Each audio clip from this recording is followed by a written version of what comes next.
Sanibonani guys, igama uNqabileni Phathela Mazibela eNimba ngomhla ka-24 March. Unomfundiso-ke uqhubekile embuza-ke uZoleka ukuthi-ke siyolise ngubani othe khumula le-traditional attire? Ubani okunikeza i-permission? Hhayi-ke guys, waphendula-ke guys uSiyolise washo ukuthi hhayi, mina ngibone sekuphele 2 weeks kanti kwasho wena ukuthi after 2 weeks sengayikhumula. Wathi wangitshela pho cause bekumele ngibe khona. Uke wandixelela uba usuyakhulula undibize khona ndizoba khona, okanye uke wamxelela uNonceba ukuba usuyakhulula manje izijarimane zakho? Wathi nya uZoleka. Wathi Nonceba uke wakufonela uSiyolise wakuxelela uba uyazikhumula izijarimane? Hhayi-ke guys, uNonceba-ke wakhuluma iqiniso wathi cha, avaze angifonele. Wathi yabona-ke ntombi, ngoba-ke awuvaze uze ulandele usiko lwalapha kwaNgcokana, into ozondenzela yona-ke ngizophinda ngongeze ngo-2 weeks ngaphezulu. Usuzoyikhulula after 4 weeks manje. Kanti futhi-ke ngokuthi uhleli la phambi kwami awufakile umnqwazo, ngi-add another week kuzoba u-5 weeks-ke manje ugqoke i-traditional attire. Guys, to tell you ukuthi uZoleka kukhona kushilo, no. UNtombo mane nje wanyanya ebusweni kodwa wathula wathi cwaka. Guys, bathi sebebuyelile-ke emzini wabo-ke benoLazarus. uLazarus-ke waqala wamdifenda-ke uZoleka, umdifenda wrong-ke engasekho-ke uNomfundiso. Wathi ukuba wena unkosikazi wami, uzonxiba nantoni na othanda ukuyinxiba, awuzova ngoDabs. UDabs akanalo ilungelo lokuba akuxelele uba unxibe ntoni. Uyandiva uba ndithini kuwena? Ha, uZoleka wathi hhayi, ndiyambona uzama ukungithesta. Le nto nje ayisikho mayelana nokuthi ndikunxibe i-traditional attire okanye ndiyinxiba nge-traditional attire. Le nto nje ingo-Azandi, ya ingo-Azandi.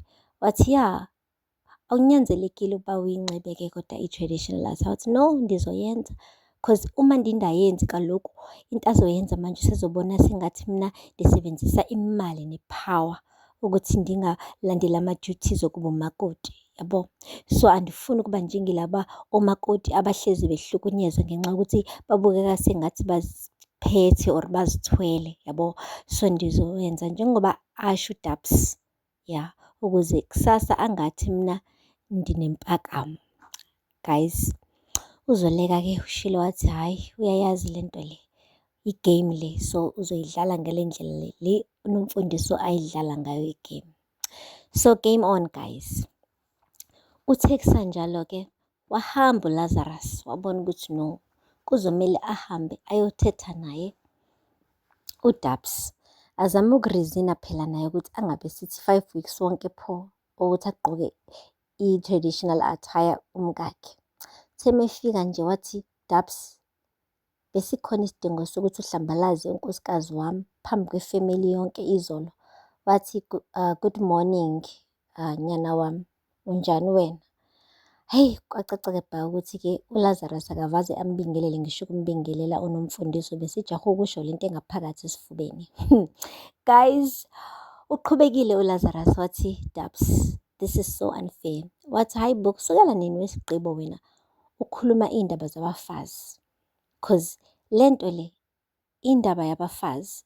Wathi ayi, unkosikazi wami uSiyolise. Wathi ndiyazi, kodwa-ke still awugqokile wena isichwechwe, iy'ndaba zabafazi. Wena usuletha abafazi ababini apha endlini, lo owesithathu bekade sasulilandela usiko lekhaya. Waqhamuka ubaba kaLazarus wathi uthi uyakhuluma kwathiwa nawe wandibeka la, wathi angibe yisikhukhukazi sakulo muzi. Ndiyekeni-ke ngibe yisikhukhukazi, ngishaye imithetho, ngishayele omalukazana bale khaya. Guys, kwathi nya, kwacaca bha ukuthi nje impilo phakathi kaNomfundiso-ke noZoleka is still gonna go on and abesilisa kuthiwa bangayingeni. Guys, akupheli-ke lapho. Shuthi-ke uZoleka ubese-busy-ke bandla ezama ukulungiselela ukuya e-office cause u-girl unebhizinisi akumele alirane, okay?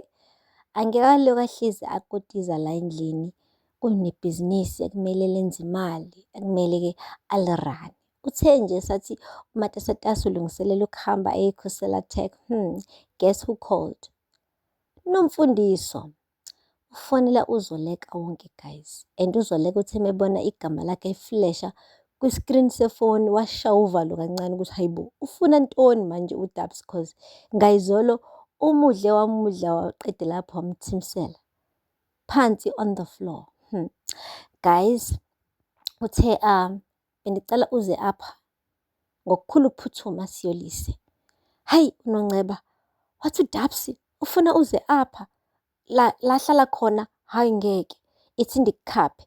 Wathi no, asikho isidingo sokuthi ngikhaphe, ngizohamba ngedwa. No, angeke ngize ngikwazi ukukuyeka uyodliwa izinkonyama zakho ngcukana uwedwa, ndizohamba nawe. Wamphelezela ngampela guys. Uthe mefika nje laphaya emzini wabomusha phela ongcukana.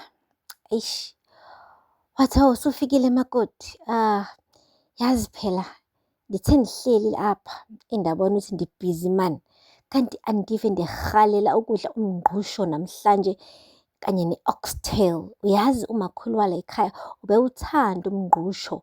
Hey, kanti-ke no-Azande uyayifela ngawo naye, kanti umyeni wakho Lazarus. So yazi ngakhumbula ukuthi yazi kunale advantage man yokuthi kube nomakoti ekhaya, yabo.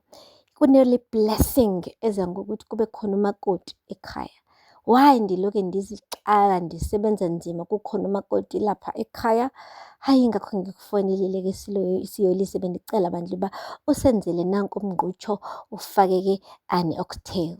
Guys, wavuma guys uZoleka kubonakala kodwa ukuthi inhliziyo yakhe iyabila ngaphakathi.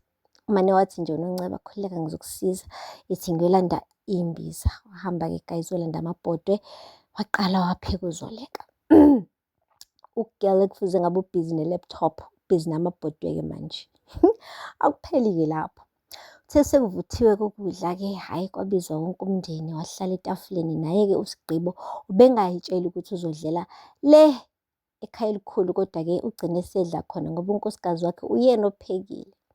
Bakuncomile ukudla, bakuncoma ukudla, well of course except for u-Azande nonina uNomfundiso. Manje nje wathi u-Azande lokhu kudla kubaba usawoti. Wanezezela uNonceba athi kanti futhi ngathi kuchile man. Kuyababa. Hayibo guys. Hayi wamane nje washo-ke nje straight ubaba kaLazarus wathi ayisinayibaca-ke manje, ayisinayibaca. Wanezezela noNonceba wathi kanti ngampela inkinga yini ikuphi? Ikuphi ingxaki yenu?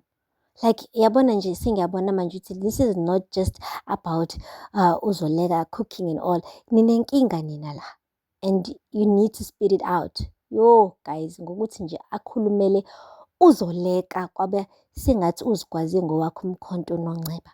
Umane nje wathi uNomfundiso, awungixelele wesisi, ngoba ngithi le kaChwete bakukhiphela amalobolo impela bayishaza phelela, ufunani la?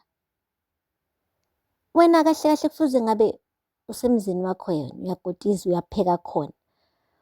Vele ufunani lana wena? Yini vele inkinga yakho? Kahle kahle wena uyi-spring chicken wena. Uhamba uhlala ugxuma ngapha ngala uthusa ngala ngale. Kahle kahle wena kufuze ngabe ule emzini wakho, hayi la. Ufunani ngongcukana wena? Spring chicken. Hayo guys.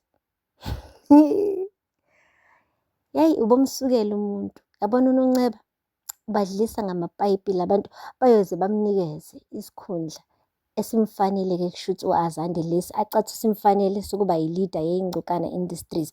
Then-ke uzobe sithi uyahoxisa kaMatom cause njengamanje guys ubabambe ngampela labe bancane ngakhona.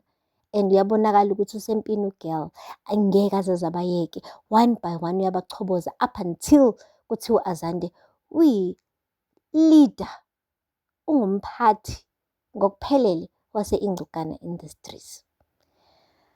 Hhayi, asazi-ke guys ukuthi-ke kuloke lifike nalolo suku la kuthiwa khona okay fine, please Azande take over.